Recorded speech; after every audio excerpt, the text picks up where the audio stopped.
Est-ce que le confinement est la meilleure solution? Nous ne croyons pas. C'est la pire des solutions, mais c'est celle qui a été utilisée compte tenu de l'infestation massive et de la dangerosité de ce coronavirus.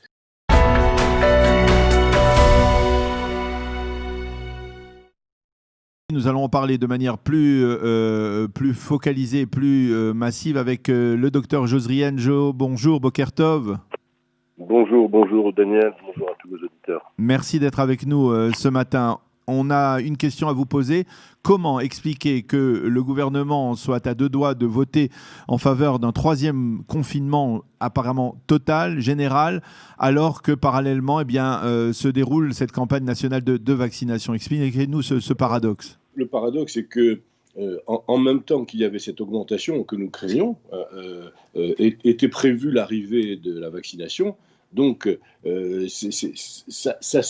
ça se rencontre, si vous voulez, sur le plan dans le temps, mais ça n'est pas lié. En fait, sauf que maintenant, l'obligation du vaccin devient de plus en plus, enfin l'obligation, en tout cas la nécessité du vaccin devient de plus en plus évidente, compte tenu de l'augmentation des cas. Mais hélas, cette augmentation a été à peu près prévue. Rappelez-vous, nous l'avions envisagé du fait du relâchement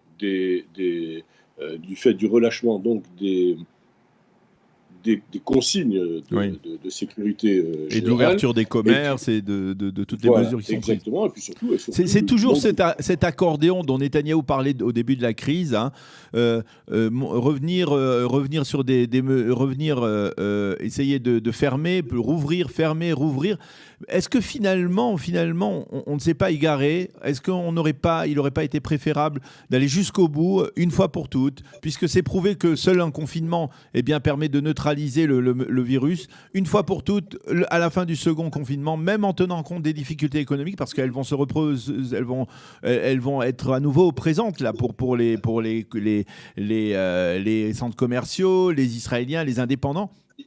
Ça n'aurait pas été... Oui, vous soulevez un problème qui est un problème de fond en matière d'épidémiologie. Est-ce que le confinement est la meilleure solution? Nous ne croyons pas que le confinement soit la meilleure solution. C'est la pire des solutions, mais c'est celle qui a été utilisée compte tenu de l'infestation massive et de la dangerosité de ce coronavirus. Il aurait pu en être autrement si on avait appliqué rapidement le plan Ramsor, qui était le plan du professeur Roni Gamzou, qui était d'isoler systématiquement un quartier, une rue ou une ville quand il y avait des cas de coronavirus. Ce qui s'est fait dans d'autres endroits, ce qui s'est fait en Corée du Sud, ce qui s'est fait à Taïwan, ce qui s'est fait également au Japon, avec des résultats intéressants. Ça n'a pas été fait ou ça a été mal fait, mais en tout cas aujourd'hui, nous n'avons plus le choix compte tenu de l'augmentation des cas, puisque nous sommes à plus de 3594 cas découverts hier, avec un taux important de personnes hospitalisées, et puis une mortalité qui augmente régulièrement. Nous sommes maintenant à plus de 3136 décès, hier en tout cas, donc ce qui est beaucoup par rapport à il y a quelque temps, avec surtout une contamination qui se fait de plus en plus rapidement. Nous allons payer ici, si vous voulez, l'inconscience, et je dis clairement les choses, l'inconscience de certains individus, l'inconscience aussi collective de certaines communautés, et je ne stigmatise personne. Et surtout, nous allons aussi payer le fait que Hanouka était un moment important de rencontre, de liesse, et c'est très important, mais où les conditions n'ont pas toujours été respectées. Donc ça, maintenant, nous y sommes. Nous sommes dans ce moment-là où nous allons avoir une augmentation encore plus importante, qui va monter, qui risque de culminer à 4000. D'où la décision du gouvernement d'imposer rapidement des mesures plus drastiques. Est-ce que ça sera un confinement qui va durer 15 jours, 3 semaines? Quel type de confinement? On le saura aujourd'hui, puisque c'est aujourd'hui que le gouvernement prendra la décision.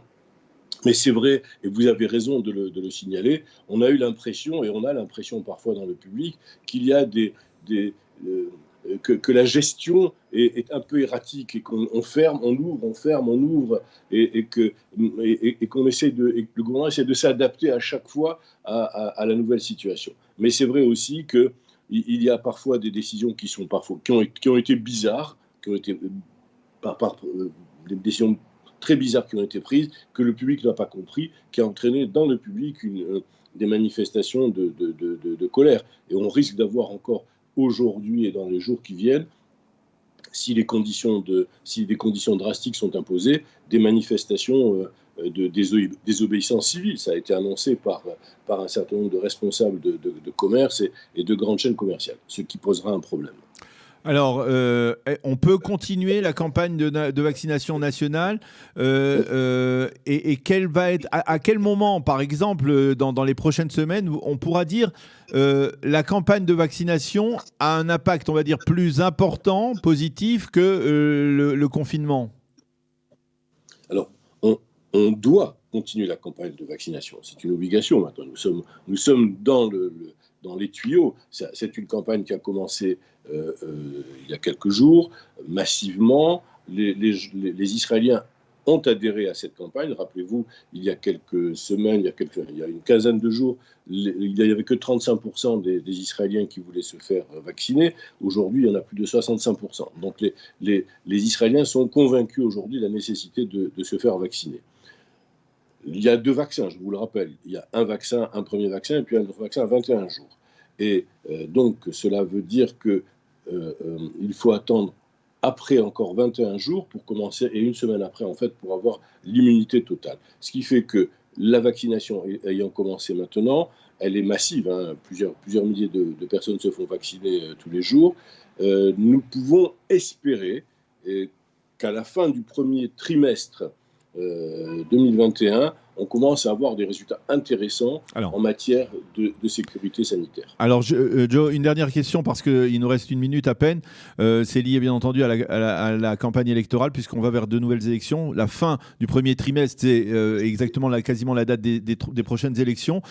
Comment peut-on mener une campagne électorale, et surtout, comment doit-on organiser le jour des élections avec en toile de fond cette épidémie? Eh bien, il va falloir que le génie israélien se manifeste de manière encore plus importante. Mais c'est vrai que ces élections arrivent comme un cheveu sur la soupe. Ces élections sont lamentables. Enfin, en tout cas, en termes de timing. Je ne veux pas rentrer dans un débat politique, mais en termes de timing de santé et de vaccination, c'est lamentable. Je pense qu'il va falloir que les autorités fassent le nécessaire. Je pense malgré tout que malgré la campagne, il y aura la campagne politique, la campagne des élections, la campagne de vaccination va se continuer. En tout cas, je le souhaite. Eh bien, docteur Josrian, merci beaucoup d'avoir été avec nous, de nous avoir éclairé sur justement donc cette décision à prendre du gouvernement de reconfiner l'État d'Israël pendant les prochaines semaines. Merci d'avoir été avec nous. Bonne journée, bonne santé. Bonne journée.